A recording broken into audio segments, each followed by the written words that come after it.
Hello students. Today we will discuss about the construction waste. So for a civil engineer, management of these construction waste is very important. So in this chapter we are going to learn the sources, collection, treatment and disposal of the construction waste.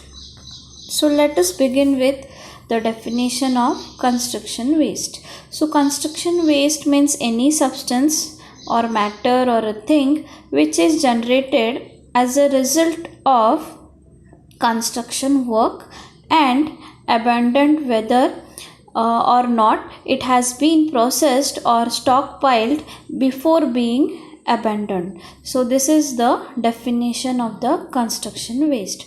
So any type of waste that is arising from the construction activity, okay, so that is called as the construction waste. So it is a mixture of surplus materials which are arising from the site clearance, excavation, construction, refurbishment, renovation, demolition and any type of road works. So these are the sources from where the construction waste arises.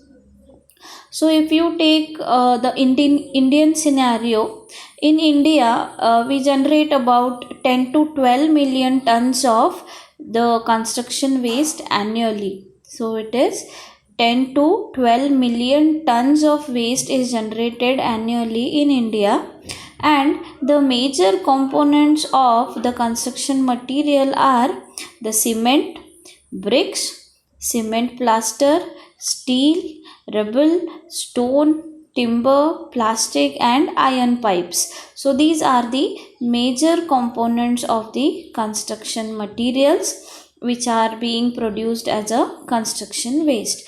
Out of about 50% of the waste are not currently recycled in India. So we are lacking in recycling of these construction waste, and about the 70% of the construction industry in India is not at all aware of these recycling techniques.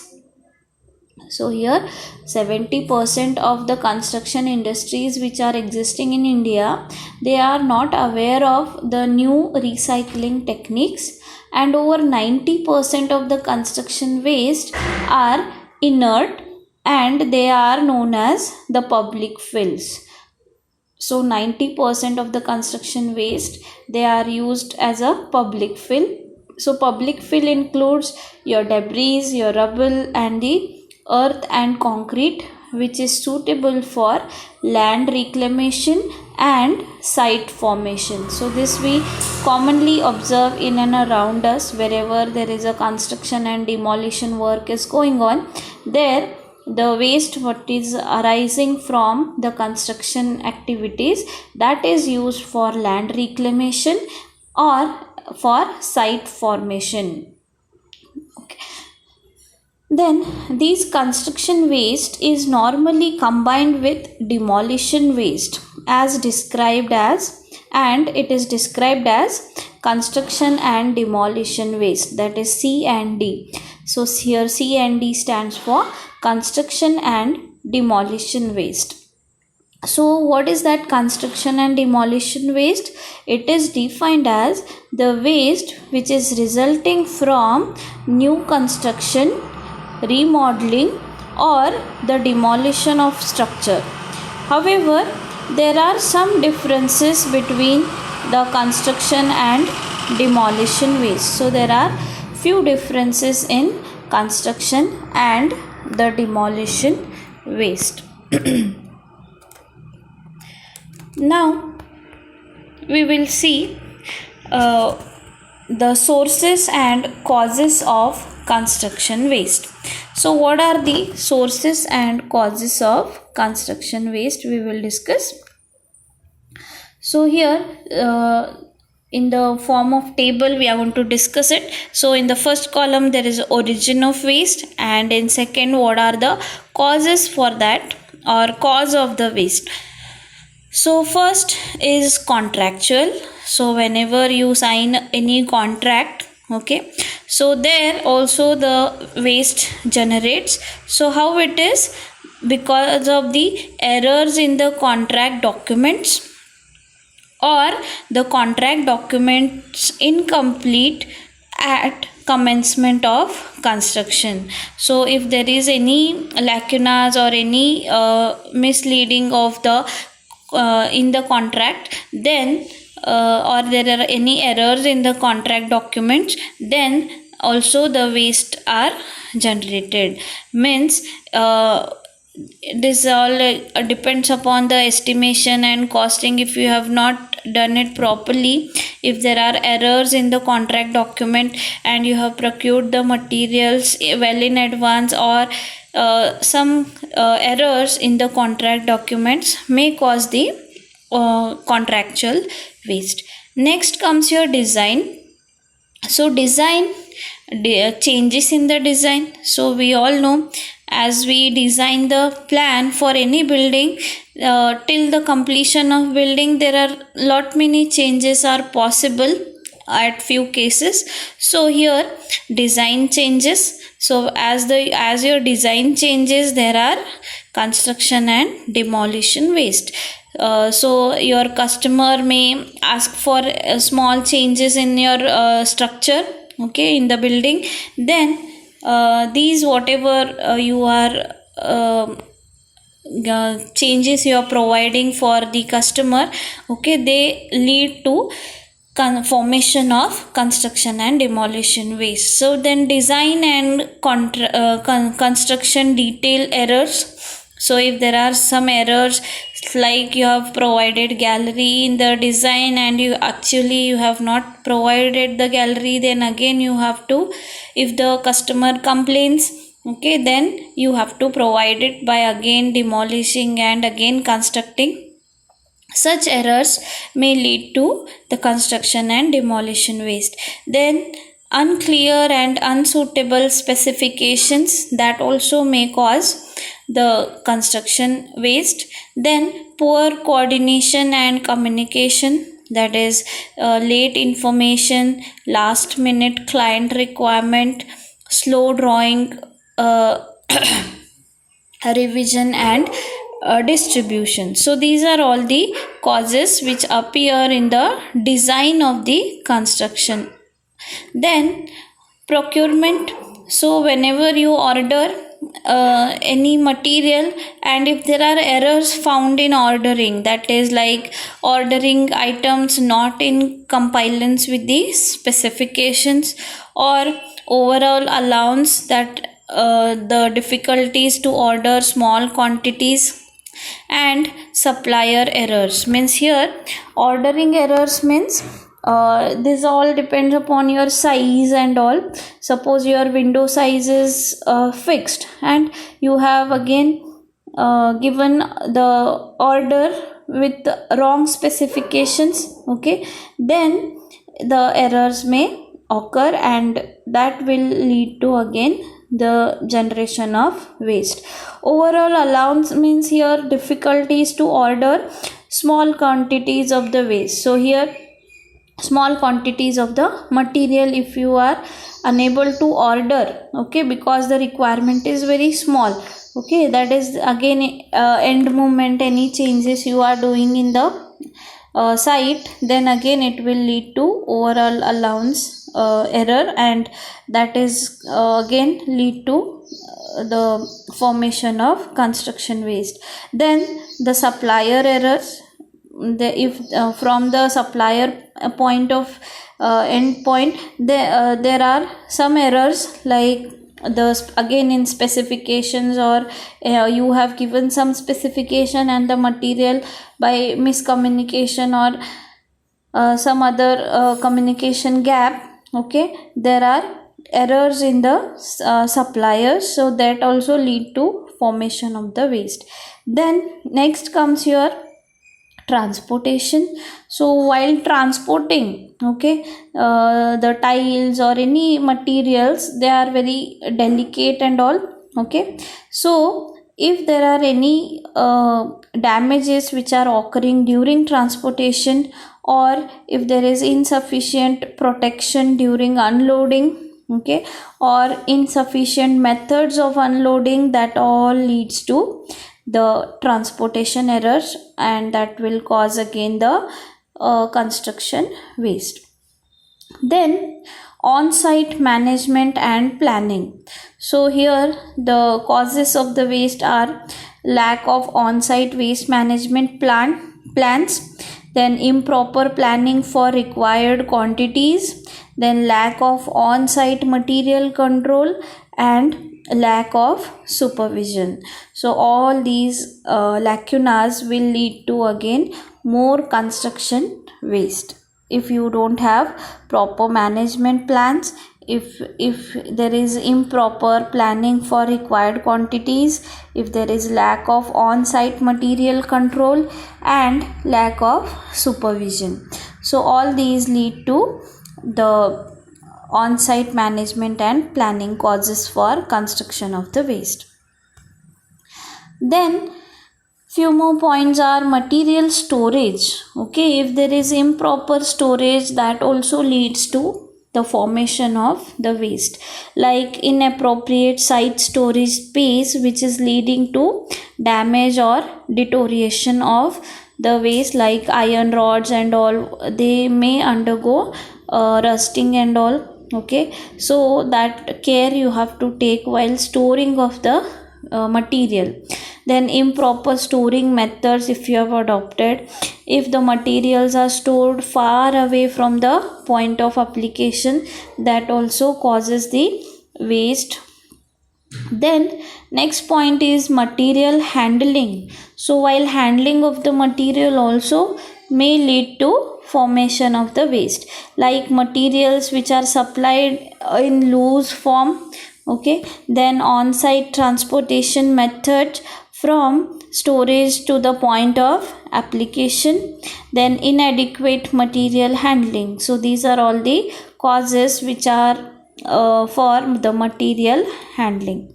Then next comes your site operation.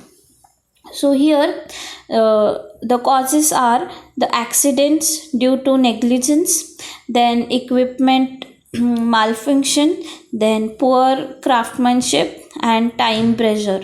So all these site operations which are actually happening on the site, they also lead to formation of the waste. Then next is residual, that is waste from application process, that is over preparation of mortar.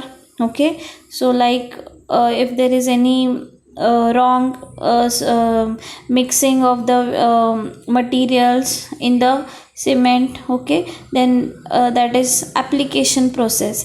Then packing, so that also leads to the formation of the construction waste. Then other reasons for the construction waste are weather, then vandalism. So all these are the reasons for the sources and causes for the construction waste. Next we will discuss the construction the materials which are observed and estimated as a part of the construction waste component. So the materials observed and estimated as a part of construction waste component. So which are the materials which are the parts of component are, first one is wood. Okay, so the waste materials that are predominantly new wood from a new construction, then this may include your plywood, chipwood, okay, then dimensional lumber, okay, then so sawdust, all these are included in wood. Okay, so the wherever we use wood, okay, that will have some waste material, so that comes under wood. Then next is your drywall. So drywall stands for the gypsum wall board. Okay, that is a waste product from new construction site. Okay, then the next is your masonry.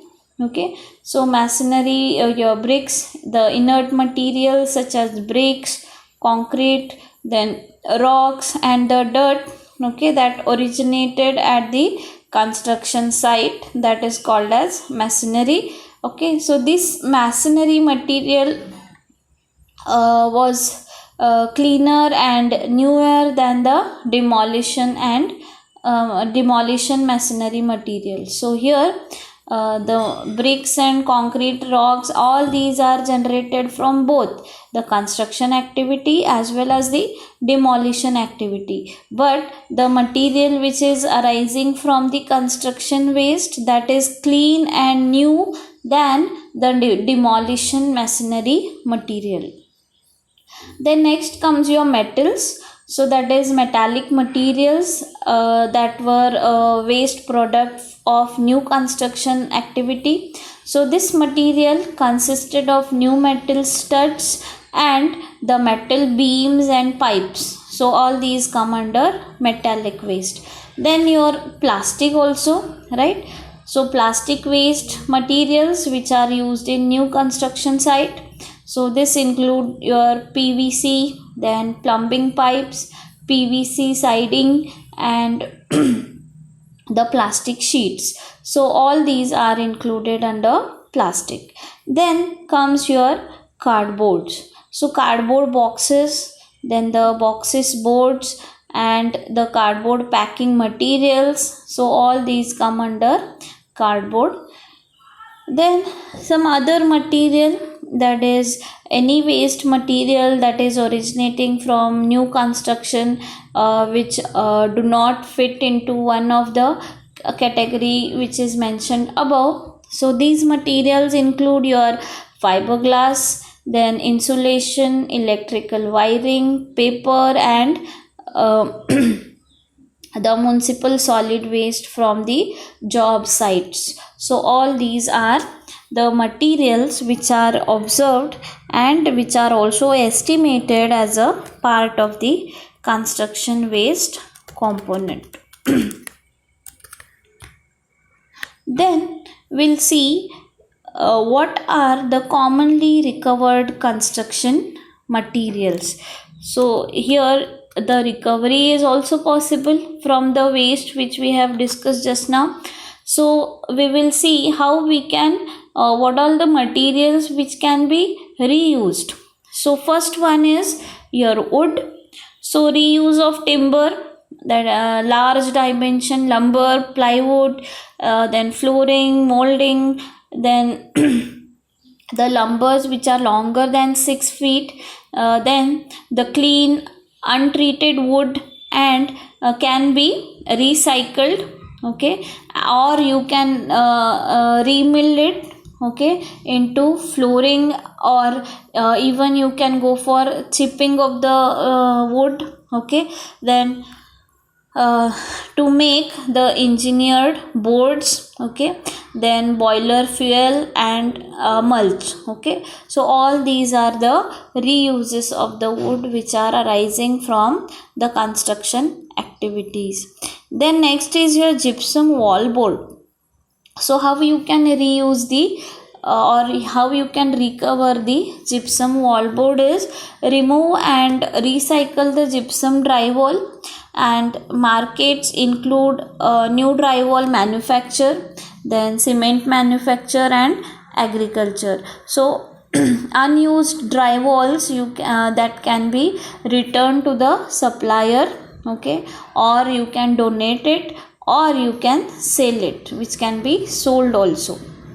So that is how you can recover the gypsum wall board. Then next comes your bricks.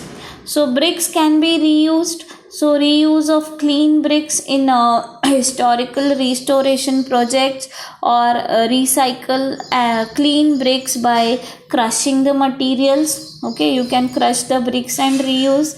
Then the market outlets for the recycled bricks include your aggregate, then drainage media, okay, and general fill, okay, for filling and all we can use it, the bricks, okay, you can reuse. Then next comes your metals. The recycled metals which are found at the construction and demolition or even your renovation site. Okay, the common metals include steel, then your aluminium, and even your copper.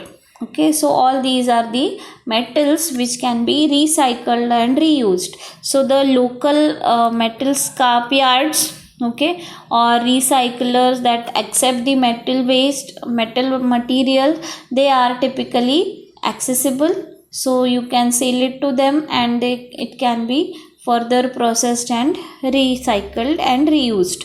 So the metals are melted down, okay, and they are reformed into metal products, and the markets are well established for metals, so you can reuse the metals. Then next comes your asphalt shingles. So these recycle asphalt shingles, you can after the removal of the nails, then asphalt shingles that can be ground and recycled into asphalt mixes. Okay, then next comes your concrete.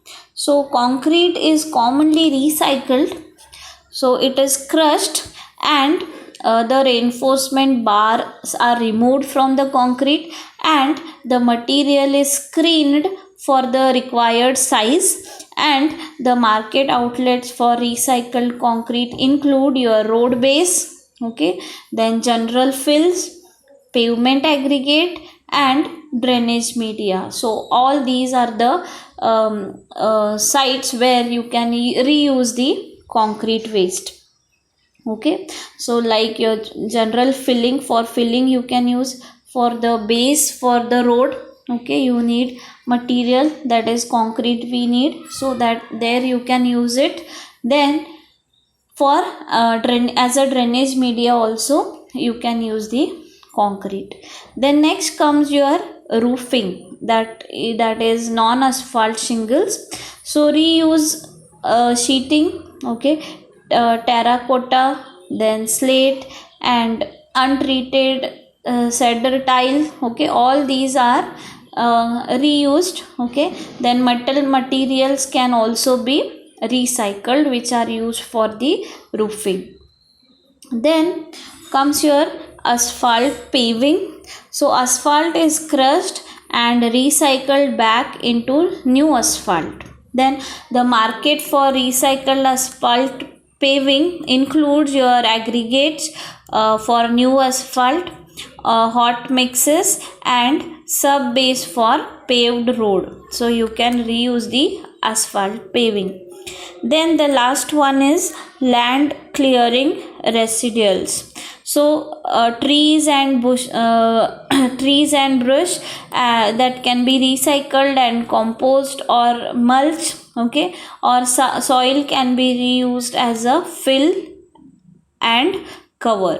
So these are all the materials how you can reuse and recover them, which are arising from the construction waste. Then the next comes your recycling and reuse. So reuse of the bricks, stone slabs, timbers, conduits, piping, railing, etc.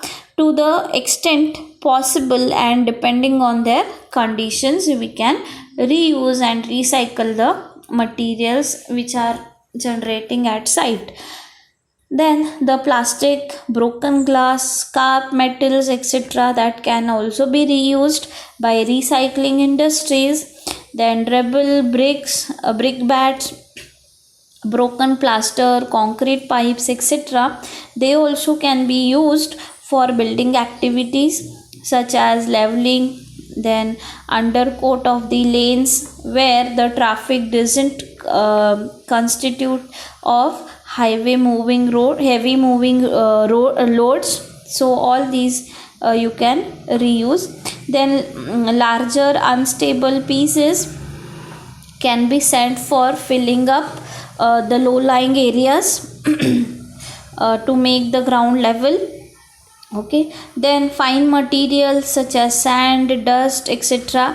they also can be used as a cover material over a sanitary landfilling. So we have discussed in detail what is sanitary landfilling.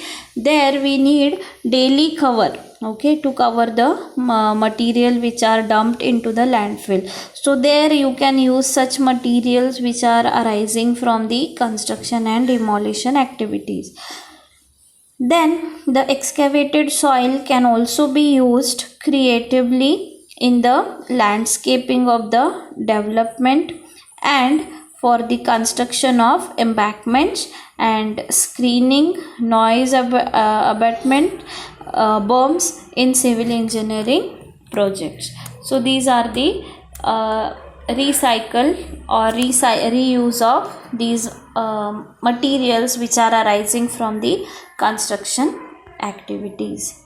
Then the last point to discuss is your recovery and landfill, how the final output or final disposal of the waste is done.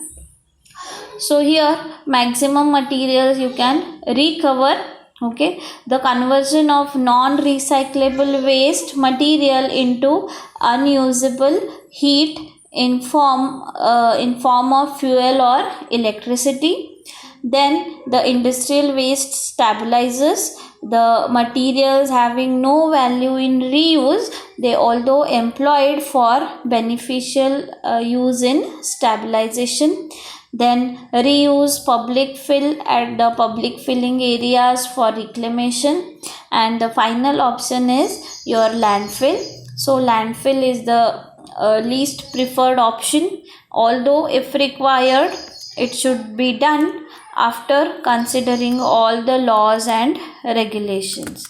So this is all about the construction and demolition waste. Thank you.